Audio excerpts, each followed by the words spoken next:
Hörmətli qonaqlar və forum iştirakçıları, indi isə çox maraqlı bir mövzu ilə bağlı olaraq Tural Abbasovu dəvət edəcəm səhnəyə. Tural Abbasov müasir təhsil kompleksinin icraçı direktorudur. Müasir məktəb idarəçiliyi, təhsildə innovativ yanaşmalar və texnologiyanın inteqrasiyası barədə Tural bəyin çıxışını dinləyirik.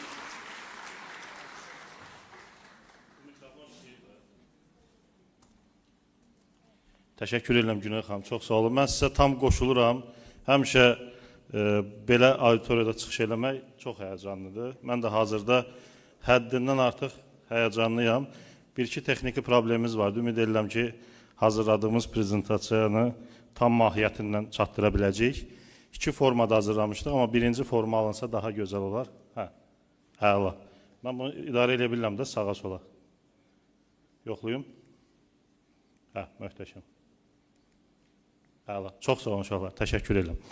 Deməli, başlamamışdan fikrim yox idi bu mövzuya toxunmaq, amma məndən əvvəl çıxış eləyənlər Elnur müəllim demiş, məni belə deyim, bir növ maraqlandırdılar ki, mən bu mövzunu mütləq qeyd edeyim.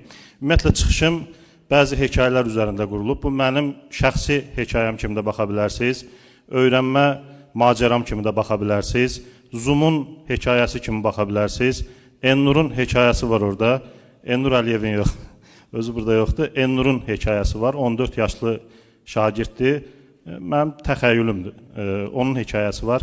Hekayələrdən ibarətdir, amma belə deyək, mesajımızı ən sonunda verəcək ki, niyə formatı belə qoymuşuq. Sadəcə olaraq bir dənə də məsələ var bu hekayələrin hazırlanmasında. Bizim məktəb bilirsiniz ki, beynəlxalq məktəbə transformasiya yolunda son 7 ildir yol gedir. Ölkənin ilk özəl məktəbidir.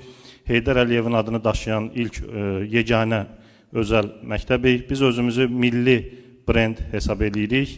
Beynəlxalq təşəbbüslərdən sadəcə olaraq istifadə edirik. Və belə bir lozungumuz var ki, Heydər Əliyev adına məktəb olmaq özü ayrıca bir missiyadır deyib yolumuza davam edirik. Özümüzə məxsus innovasiyalarımız var. Təbii ki, onların heç hamısını burada paylaşma fikrimiz yoxdur.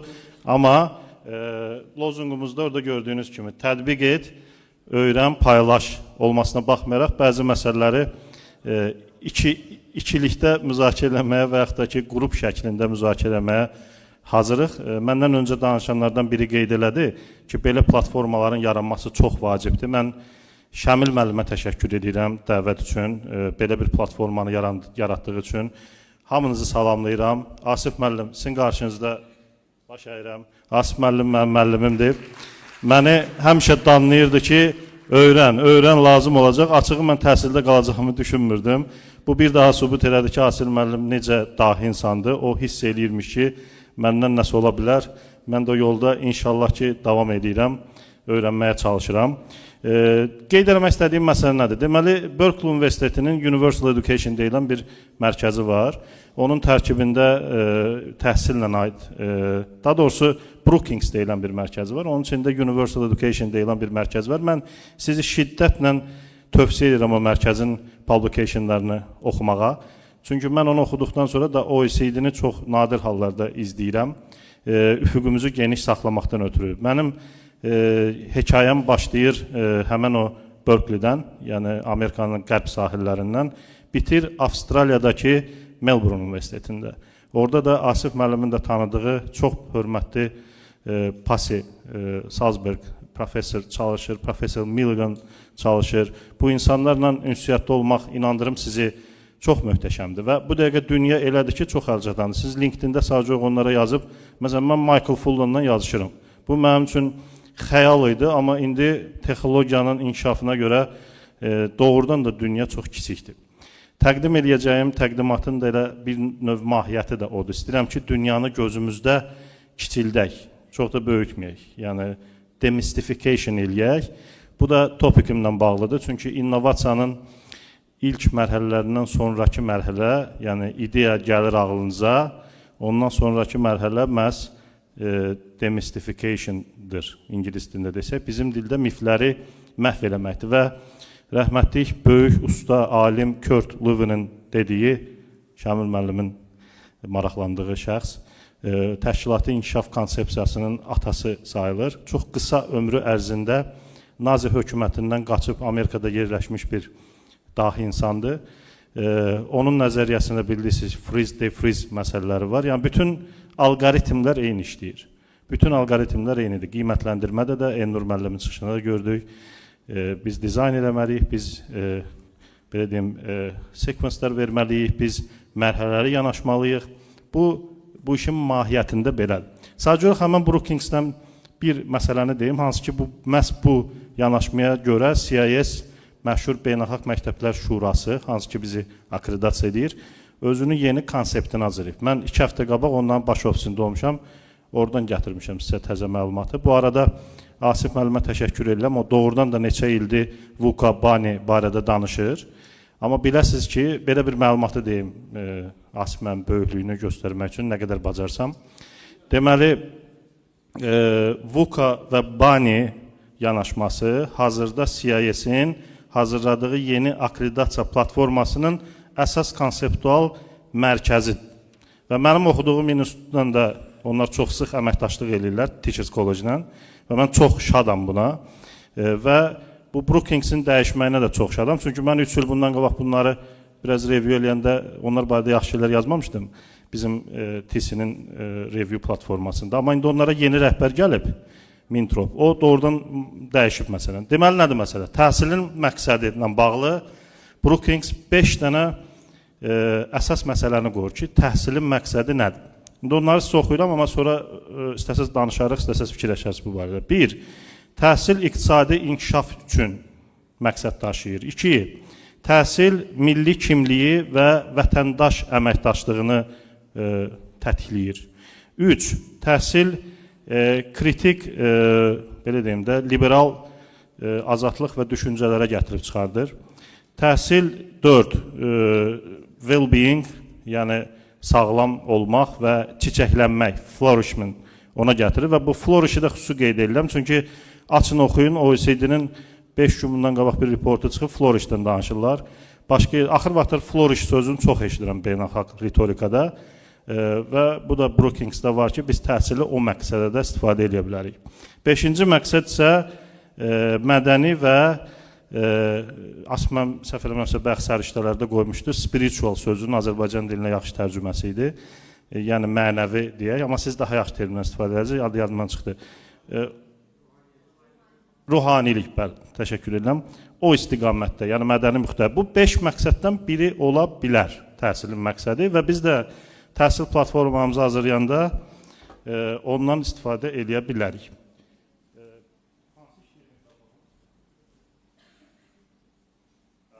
Əla.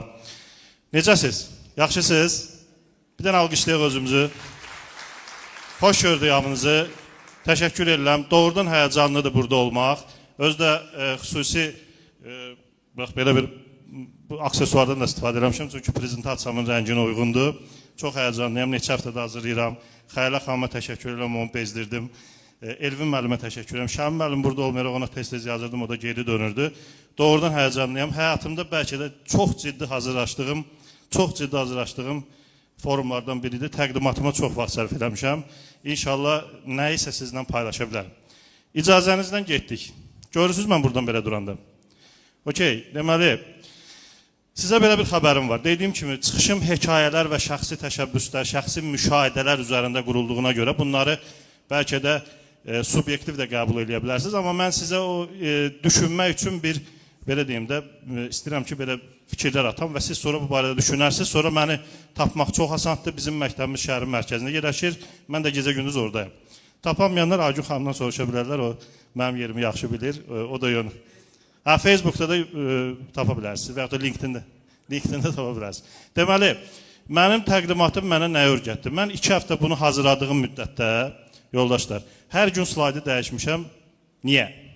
Mənim komandam da buradadır. Xahiş edirəm onları alqışlayaq. Bizim məktəbin çempionlarının hamısı buradadır.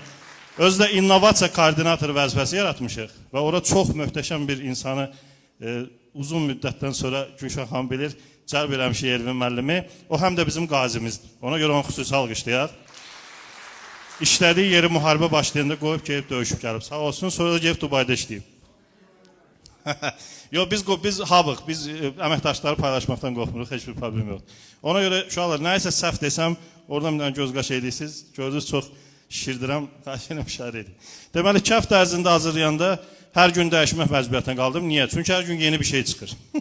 Məsələn, indi görərsiniz, 4 gün qabaq ChatGPT image çıxdı 16 dekabrda. Mən məcburan slaydıma dəyişiklik elədim. O isə idi, report buraxdı, məcburan ona sılq eləməli oldum. Və burada paylaşdığım bu Mustafa Süleyman müəllimdir. Xahiş edirəm ondan bir Google eləyib maraqlanın. Mən də tanımırdım, maraqlı gəldi. Google eləyin, amma biraz xahiş edirəm onların fəaliyyətinə, bu super intelligence timə yaxşı baxın. Bu canlı gedir də, səhv eləmirəmsə. Çox o barədə danışmaq istəmirəm, çünki siyasi məsələlərə keçmək bizim işimiz deyil, biz təhsil adamlarıyıq ki, təhsil siyasətin də içində var, amma təhsil siyasətinin.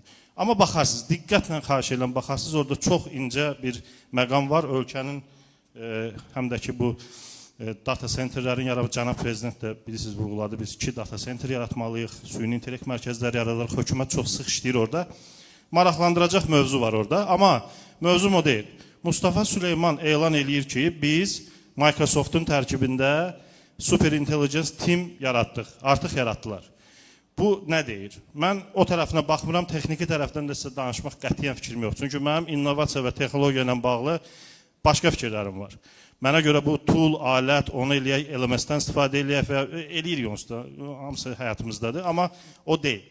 Mən buna bir proses kimi baxıram və mənə görə proses daha vacibdir və maraqlıdır. Biz prosesin içində örgənlik və Şamil müəllim biraz qabaqlamaq istəyir, yox, deməyim. İnşallah kitabı gəlir, oxuyarsınız, orada Şamil müəllim maraqlı bir konsept qoyub.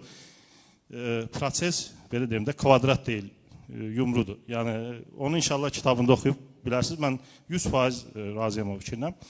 Burada nədir məsələ? Deməli, burada mövzudur ki, Süleyman deyir ki, Mustafa, biz abstrakt bir super intellekt deyil, yalnız insanlığa xidmət etmək üçün dizayn olunmuş, praktik və etibarlı süni intellekt texnologiyası yaradırıq, deyir.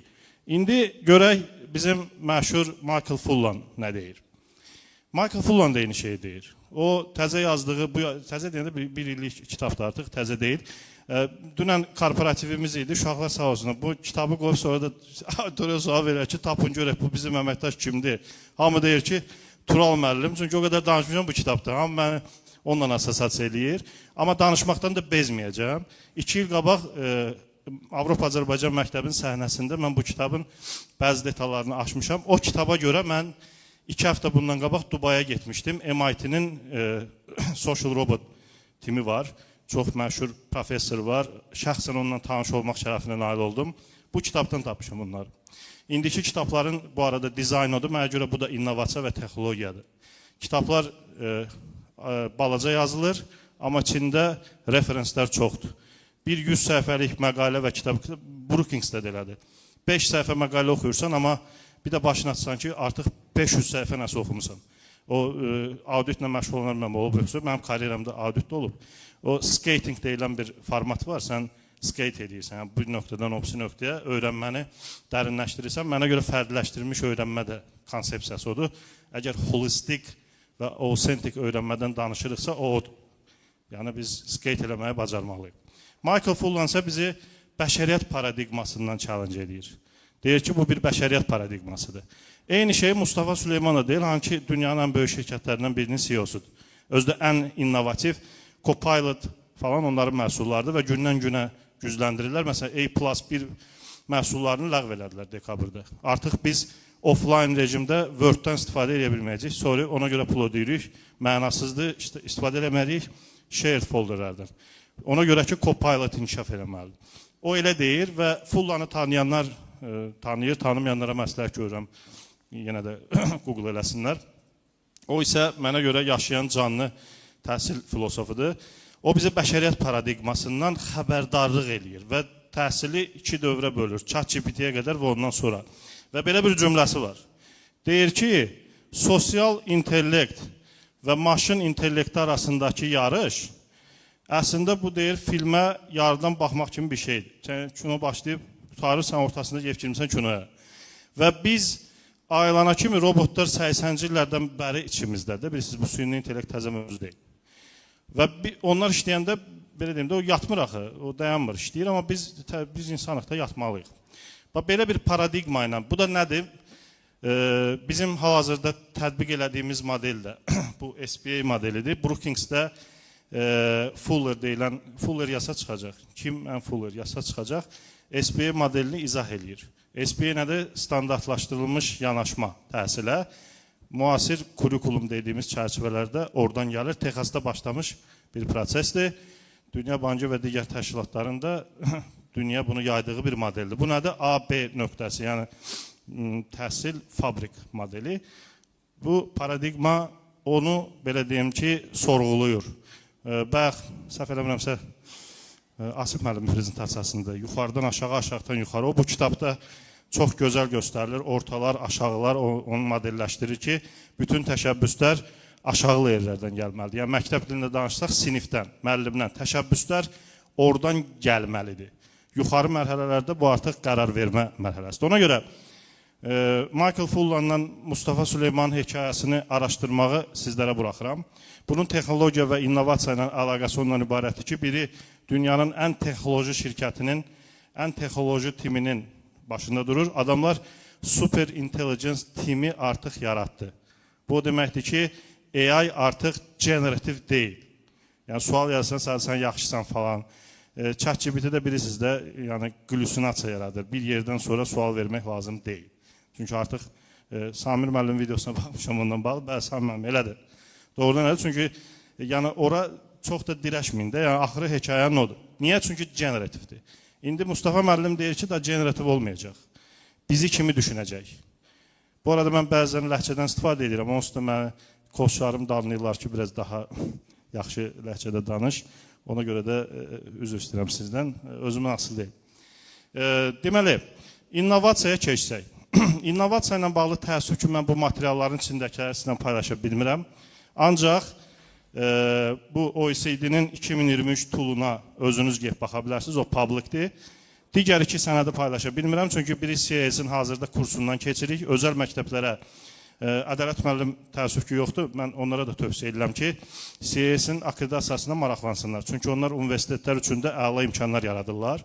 Və orada mənim keçdiyim təlimin bir daha üst variantı yuxarı ali təhsil üçün də təklif olunur.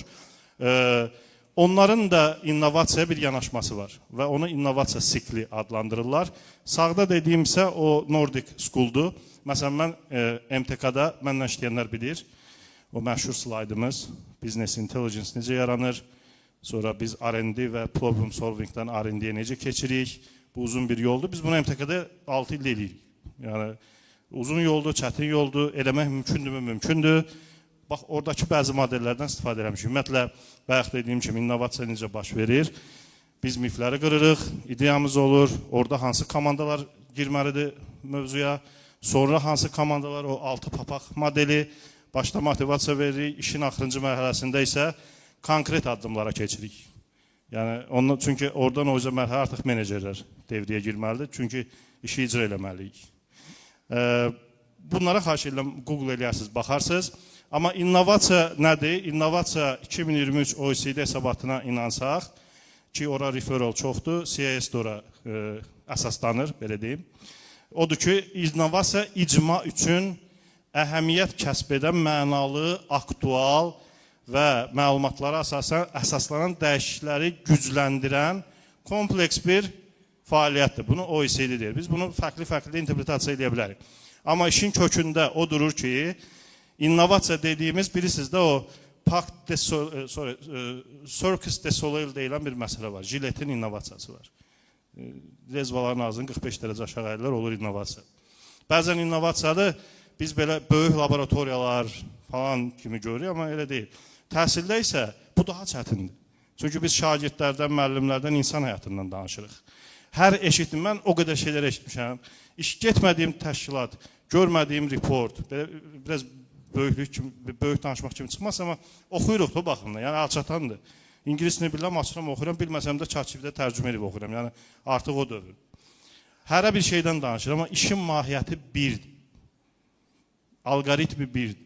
O alqoritmi biz tapan, o istiqamətdə düşünməyi bacaran menecerlərə ehtiyacımız var. Və bir dənə də söz deyim ki, mənə görə lidership və menecerlik bir şəxslə bağlı deyil. Mənim Təhsil TV-də bir verilişim var idi. Adı da öyrənmənin üfüqünün. Orada mən təhsil liderləri deyəndə hamı nəzərdə tutub, məktəbdəki bağbanları da belə. Öz bağbanımızda misal çəkirdim ki, mənim məktəbimdə bir bağban var. Mən ona demişəm ki, əgər buradan bir dənə yarpaq solsa, biz səndən yəqin ki, dalaşacaq. O məndən çox gəzir məktəbi. Çünki mənə görə bizim məktəbimizin içindəki yaşıl ağaclar da mənim tələbələrim. Daha doğrusu bizim məktəbin tələbələri. Biz onlara da həssaslıqla yanaşırıq. Bu qədər lidership bir-birinin içinə girən prosesdir. Təbii ki, kimsə bunu aparmalıdır. Fərqlənə bilər, onların içindən biz seçə bilərik, amma istənilən halda bu bir komanda işidir, burada proses var, o prosesi idarə etmək lazımdır. Məsələn, innovasiya həyata keçirməkdən ötürü 4 mərhələni deyə bilərəm sizə. Bu konfidensial deyil, bu barədə siz düşünərsiniz, amma bu da bəzi modellərə söykənir, Quran ayəsi deyil. Maraq, həvəs, icra və təsir. Bu nə deməkdir? Bayaq çıxışçılardan da bir nəfər dedi ki, bəli, biz dəyişikliyi həyata keçirmək üçün hansı məlumatları toplamışıq, hansı dərin məlumatlarımız var, hansı insightlarımız var, niyə eləmək istəyirik onu? Yoxsa Tural OECD-dən nəsə oxuyub, gəldi, girdi, yığdı hamını, dedi ki, məsələn, Cənab Şlexer belə bir konsept irəli sürüb. Gəlin onu eləyək. Eləyək, amma bu barədə bizim dərin anlayışımız nə qədər? Mənim universitetdə texnologiya üzrə bir professorum var. Onun da kitabını sizə tövsiyə edirəm. Blended Leadership deyilən bir kitabdır. Adı da Reşan. Google yazsaz taparsınız. O mənim müəllimim oldu. Cavan oğlandı. Kolumbiya Universitetində bu kabelləri ki, bir-birinə belə birləşdirmək üçün JAG deyirlər. Elə başlayıb, indi orada professor, texnologiya üzrə. Ona imkanı yaradıblar.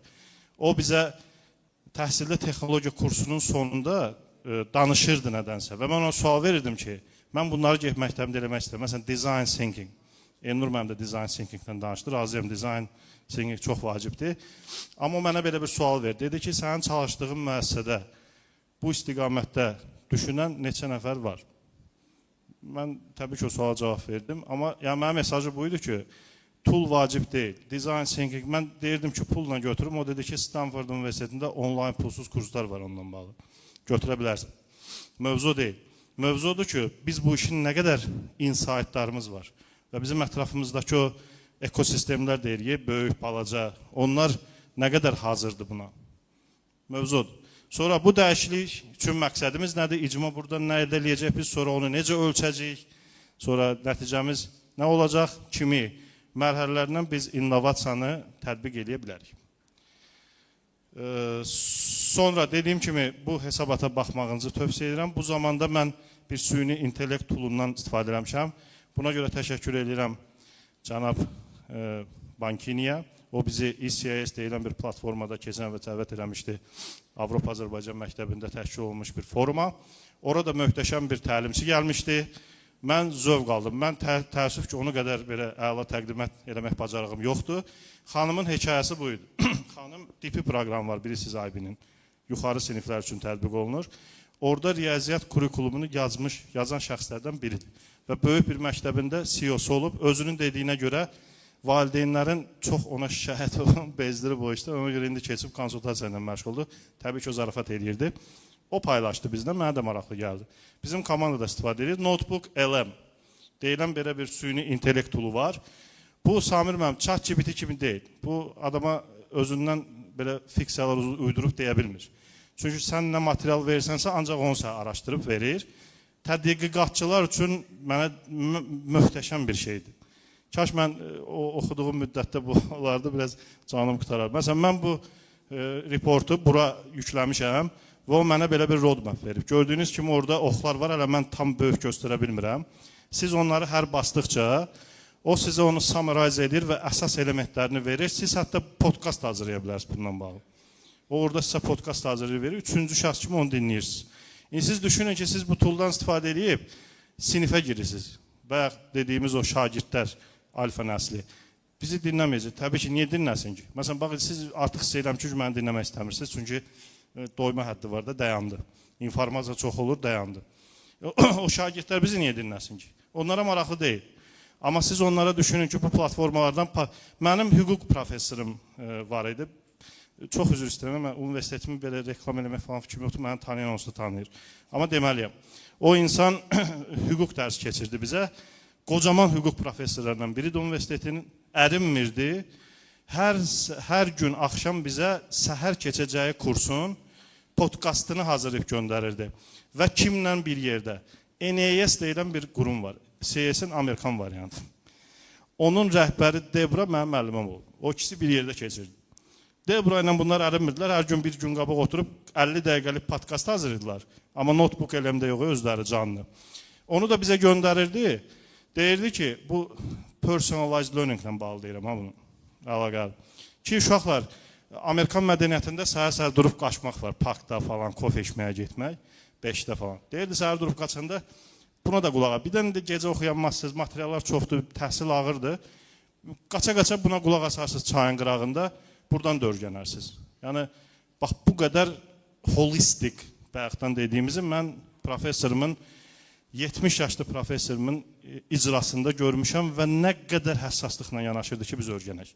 Ona görə insight çox vacibdir. Əgər dəyişim eləməksənsə, insight, içinə girməlisən, bilməlisən, maraq göstərməlisən və öyrənməlisən. Notebook eləm.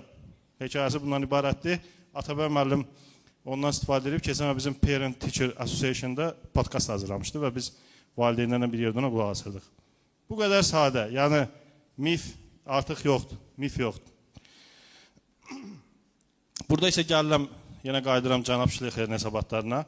OECD-nin belə bir təzə trendlər deyilən bir 2025 hesabatı var. O hesabatlarla bağlı, deməli, Glasgow Universitetində oxuyan, əgər bizə də baxsa, buradan salam deyirəm, mən tanımıram onu, Facebookda çıxdı qalama, Minara xanım adında bir şəxs Facebook hesabında bu hesabatlara möhtəşəm bir rəy verir. Bizim həm yerlimizdir, Glasgowda hal-hazırda PhD eləyir, məsləhət görəm onun Facebookunu izləyin. Yəni, mən ürəyimdən keçənləri Minara xanım o qədər möhtəşəm, mən on qədər elə gözəl yazamıram, yazsam gündə bir yazı yazardım LinkedIn-də, amma yazamıram. O beynəlxalq hesabatların bu tip necə faydalı olduğunu bizə göstərir, hansı dildə danışdığını göstərir. Yəni, cənab Şlexer demir, belə eləyin. O deyir ki, belə şeylər ola bilər, düşünün bu barədə. Məsələn, mən indi sizə bu radical globalization-ın məsələsindən danışacağım. Baxın, əgər bu ssenari ilə geçsək, belə bir şey baş verəcək ki, dünyada radikal, belə deyim də, bu karbon emissiyası məsələsi gündədir, CO2. Onun üzərində biz o qədər işləmişik ki, artıq dünya 2040-da o həddə çatıb ki, hər şey lokallaşıb. Lokallaşma baş verib, nə bilim, icmalar öz qidalarını yetişdirir, enerjilərini istehsal edir. Bu vəziyyətə gəlmişik, sol tərəfdə. Hekayənin sağ tərəfi isə təhsil burada neynəməlidir? Amma Minara xanımın təbirincə desək, bu təhsil üçün artıq təhsilə bir tapşırıqdır deyə bir şey yoxdur. Çünki təhsilin özü də paradigmanın içindədir. Böyük bir 4-cü sənaye inqilabı deyilən bir şey də artıq başqa bir mərhələyə keçib. Biz də onun içindəyik. Biz bunu kənara qoyub yanaşa bilmərik artıq. Elə bir şey yoxdur. Prosesin içindəyik. Məsələn, təhsil müəssisələri icma mərkəzlərinə bağlıdır bu ssenaridə. Və onlar vasitəsilə böyüklər üçün təhsil, məşğulluq və digər ictimai xidmətlər təqdim olunur. Yəni, lokallaşma baş verir. Ancaq yeməyə görə yaşayırıq. Təhsil də məcburdur ona uyğunlaşsın. İndi sizə Elnurun hekayəsini istəyirəm paylaşam. Və təbii ki, orada belə bir sualım da varsa fikirləşərsiniz bu barədə ki, trendləri və hesabatları izləmək sizcə müasir idarəçilik üçün bu bir xəyalpərəstlikdir, passiondır. Yəni, mən çıxıram burada OECD-dən danışıram, bir iki dənə ingilisində qəşəng söz deyirəm, belə yaxşı görsənləm, odur mu? Yoxsa bu doğrudan da planlamaq üçün faydalı mı bir şeydir? Məsələn, 14 yaşlı Elnurun hekayəsi. Elnur kənd təsərrüfatından maraqlanır. Niyə? Çünki globalization baş verib. Bu da onların terminidir. Belə bir termin yoxdur təbii ki.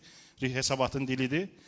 Və o biyotexnologiya ilə maraqlanır falan, amma bütün dünya onlayn təhsilə keçdiyinə görə o ancaq öz rayonunda oxuya bilir, digər rayonlara keçə bilmir, çünki dünyada yaşamaq elə də asan deyil. Kimi maraqlı bir hekayədir. Bu hissədə mən sizdən bir şey soruşmaq istedim. Sizcə bu hekayələr mənim özümün xəyalımın məhsuludur, yoxsa mən bunu adansa götürmüşəm? Nə fikirlərsiniz? Bəli? ChatGPT-dən istifadə eləmişəm. Ola bilər.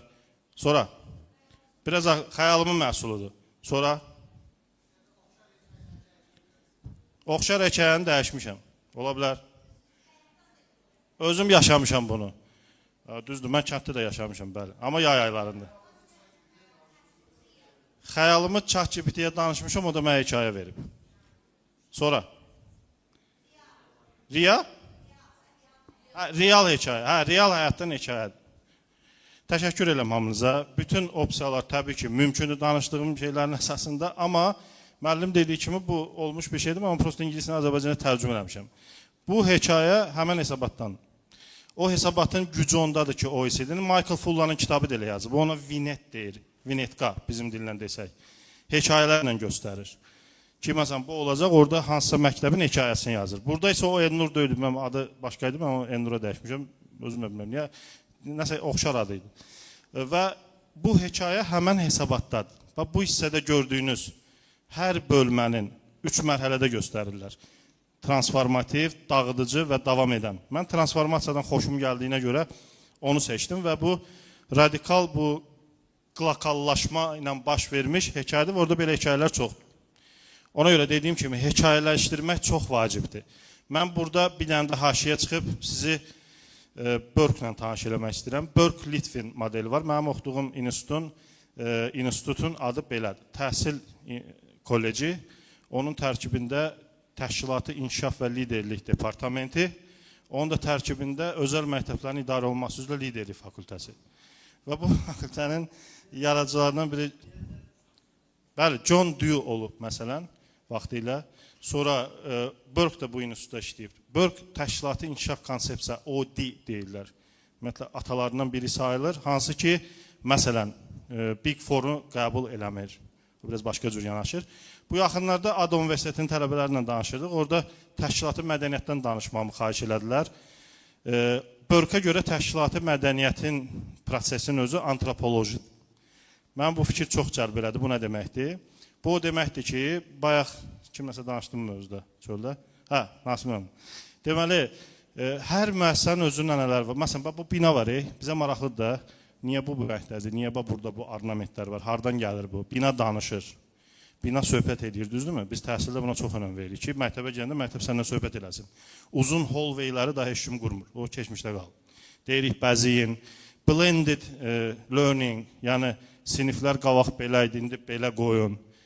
Başa düşürəm. Amma bəlkə də elə yer var ki, belə qoyan da uşaq yaxşı öyrənəcək. Onu biz nə bildik? Bu antropoloji yanaşmadır və mədəniyyəti belə formalaşdırırlar. Yəni, dil, yanaşma, üslub, jargon çox önəmlidir hər müəssisədə. Və sən təşkilatın mədəniyyəti dəyişəndə təşkilatın ən vacib elementinə toxunursan. Bu transformativ prosesinə toxunursan. Orada iki yerə bölünür. Transactional, transformative. Yəni, transactional odur ki, su gəlmədi, qaz getdi, HR yaxşı işləmədi, pulu vermədilər, budur. Amma transformational, bu başqa şeydir. Və bu da culture-la bağlıdır, mədəniyyətlə bağlıdır. Mədəniyyətə isə o deyir ki, gəlin antropoloji yanaşaq ki, mən də ora doğru meyllənməyə başlamışam, o istiqamətdə düşünürəm, sizə də məsləhət görürəm ki, baxın, ona görə hekayələr çox vacib. Burada deməli, ilk öncə onu deyim ki, bu şəkil süni intellektin məhsuludur. Belə bir şey yoxdur. Mən sadəcə özümü, xəyalımı qurmuşam ki, mən, yenə də məni bilənlər bilir ki, mən gələcəkdə profesor olmaq istəyirəm. Bunu çox elan eləmişəm, yəni o yolda getmək istəyirəm. Profesor deyəndə, yəni istəyirəm ki, elm dalından davam eləyəm, menecerlikdən. Və özümü həmən institutların birinin tərkibində və belə səhnədə, podiumda soruşdum. Bu ChatGPT dekabrın 16-sında imici buraxdı, bilirsiniz. Və orada belə bir şəkil yığdım, dedim ki, auditoriyada danışacağım. Çətin auditoriyadır, menecerlərdir. Elə ki, wow effekti yaransın, bəyə aha var idi, aha, onun wow variantı yaransın. O da yaranmadı. Açıq indi ona geri dönəcəm ki, sonra yaxşı şəkil verməmsən. Çünki belə var ki, bu nədir? Nədir mövzu? Deməli, süni intellekt hara gedir? Bayaq dedim, Mustafa Gil süni super intelligence team yaradır. Ondan başqa yaradıcı işlərdə dəstək. Baxın, mən bu teksti yazmışdım, şəkil yox idi, başqa şəkil idi. Sonra 16 dekabrda bu çıxdı, ona görə bunu yaratdım və ikinci dediyində artıq yerinə düşdü. Yaradıcı işlərdə dəstək. Yəni ChatGPT imici çıxartdı, onu da inteqrasiya edib bütün pulsuzda da istifadə edə bilərsiniz. Pulluda nələr edirsiniz, ümumiyyətlə, yəqin ki, daha fantastik. Bu da nə demək? Tövsiyə elədi ki, auditoriya denən ki, söhbət insana əvəz eləməkdən getmir. İnsanın potensialını gücləndirmək üçün biz bundan istifadə edirik. Bu nə deməkdir? O artıq məni görmədən, bilmədən mənim verdi. Ora bir şəkil vermişdim, orada mənim simamı gördüyünüz kimi, olduğu kimi götürüb ora qoyub. Amma bu məncə zəif bir şeydir. Bundan da daha güclü şeylər yaratmaq mümkündür. Süni intellektdə bura doğru gedir. Burada bəzi toollar var. Məsələn, mən bunu özüm Canva-da yığmışam. Bu təbii ki, böyük bir şey deyil. Biz Canva-nı, Elvin müəllim sağ olsun, bizim innovasiya üzrə koordinatorumuz. Artıq biz onu enterprise formada istifadə edirik MTQ-da, sizə tövsiyə edirəm. Yəni, müəllimlər orada hər şey deyə bilər, hər şey. Dərs hazırla, şagirdlə bölüş, müəlliminlə bölüş, nə istəyirsən elə, nə istəyirsən. Əvvəl vaxt elədiyin o slaydlara vaxt çox az istifadə edirsən. Canva-nı reklam eləmək fikrim yoxdur. Sadəcə olaraq deyirəm ki, belə bir tool da var. Notebook LM dediyim kimi çox möhtəşəm tooldur və digər, yəni akademik tədqiqat üçün, video kontent üçün, dərs planlama üçün, bir də təbii ki, prezentasiya toollar üçün istifadə edə bilərsiniz. Magic School da çox maraqlı platformadır. Onu da istifadə edə bilərsiniz, amma bu son deyil. Yəni, son deyil, bunun ucu qulağı yoxdur. Çox təəssüf ki, vaxtımız az idi. Bəlkə də növbəki görüşlərdə sizinlə ümumiyyətlə təhsildə texnologiya içində, təhsilin böyründə, yanında kimi formatlarda danışa bilərik. Bunlar təhsilin yanında olan formatlardır. Bir dənə də modeli sizə demək istəyirəm. Bu təhsilin içində olan tool kimi desək, bu Summer modelidir. Yəqin ki, istifadə edənlər olub. Ümumiyyətlə, texnologiya necə tətbiq olunursa bir platformada, məktəb keysində də onu göstərir. Hansı mərhələlərdən keçir. Çox detallarına getmirəm, baxarsınız. SA bu gücləndirmədir. MR bu transformasiyadır. Məsələn, dediyim kimi Zoom-un hekayəsi var idi. Bu mənim tapşırığım idi. Onu sadəcə olduğu kimi sizə göstərmək istədim. Məsələn, Zoom bu 4 mərhələdən necə keçdi və biz bunun şahidi olduq. Mənim yadımdadır, pandemiya dövründən bir neçə həftə qabaq bizim texnologiya üzrə direktorumuz bizə məsləhət görmüşdü ki, biz məsələn istifadə edə bilərik bəzi platformalardan, amma biz dedik ki, hazır deyilik ona. Amma pandemiya baş verdi, 2 gün içində Aygün Xamci komanda ilə onlayn təhsili yığdılar. Yəni, zaman bizi məcbur elədi ki, biz o illərlə eləyə bilmədiyimizi 2 günə yığdıq. Yəni, o barədə düşünmək lazımdır və bu modeli də xahiş edən baxarsınız, onun Bloom taksonomiyasından da integrativ forması var. Yəni, eyni alqoritmik yanaşmadır, eyni, alqoritm eynidir. Sadəcə biz fərqli toollardan istifadə edə bilərik. Bu isə bizim yoldaşlarım sinifdə biz necə edirik bu innovasiya və texnologiyanı çox sadə. Mən əminəm ki, siz deyirsiniz, hətta bəzi dövlət məktəbləri bizdən də yaxşı edir. Ola bilsin. Yəni, müəllim biz buna BYOD deyirik, şagirdlər öz cihazını gətirir. Amma burada əsas məqsəd odur ki, biz şagirdlərlə bir yerdə işləyirik. Bizim müəllimlər girir, toollara baxır, müəllimləri yetişdirirlər, paralel şagirdlərlə də işləyirlər. Bunu bir kompüterlə də eləyə bilərsiniz, 5 kompüterlə də eləyə bilərsiniz, böyütmək lazım deyil. Əsas odur ki, biz bunu edək. Sonda isə, orada LinkedIn var, o götürə bilərsiniz. Sonda mesajım budur ki, yoldaşlar, Neurodünya xoş gəlmisiniz. Biz artıq Neurodünyanın içindəyik. Bu isə mənim yazacağım kitabın başlığıdır. Üzərində işləyirəm, inşallah təqdim eləyərik. Bu Neurodünya başlanğıcın yeni başlanğıcıdır. Bunu 10 il qabaq düşünürdüm, amma artıq içindəyik və təəssüf mü deyim, bilməm, yoxsa sevinəkmi, biz ona doğru gedirik. Mesajım nədən ibarət idi? Siz prezentasiya boyu yəqin ki, belə bir şey fikirləşdiniz ki, aha, nəsə öyrəndim, yox. Aha, Tural müəllim nəsə deyəcək, yox. Belə bir fikriniz yanımda əminəm. Mən bunu prezentasiyanı qəsdən belə hazırlamışam. Arxada görsünüz, çoxlu şeylər oynayır. Maraqlı şeylər var. Bu çətin bir şey deyil, Canva-li bu, mən eləməmişəm. Yəni, mən belə xüsusi bacarığım deyil.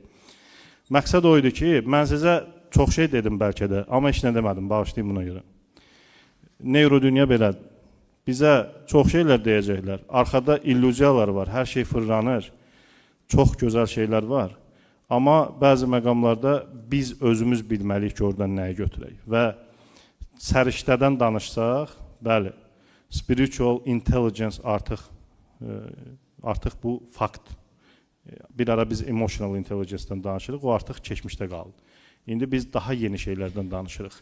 Və alqoritm biz səriştanın içində olan dəyərlər blokuna, bacarıqlara, yanaşmalara çox önəm vermək. Hansı ki bizim təhsil haqqında standartlarımızda da var. Eyni şeydir. Sadəcə biz sərçivəyə fərqli yanaşırıq. Son mesajım ondan ibarət olsun ki, yoldaşlar, gəlin çox da illüziyalara allanmayaq. Təhsil həmişə təhsildir, alqoritmi dəyişmir, öyrənən var, öyrədən var.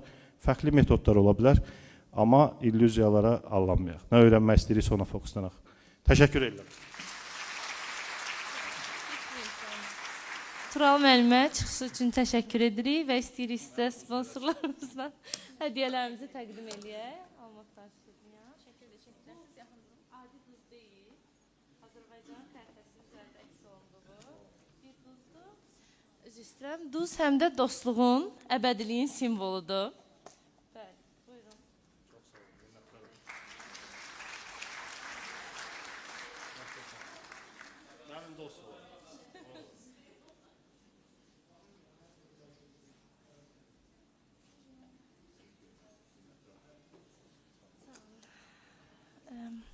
Tural müəllimin çıxışından sizin anladıqlarınızdan da ziyadə mən bir məsələyə fokuslandım. Danışığında daha çox komanda işindən bəhs elədi məncə Tural müəllim. Belə forumlar bizə həm də ona görə fayda verir ki, biz burada belə forumlarda daha çox sosiallaşırıq, yeni insanlarla tanış oluruq və onlardan öyrənirik, komanda halına gəlirik və daha gözəl işlər görürük.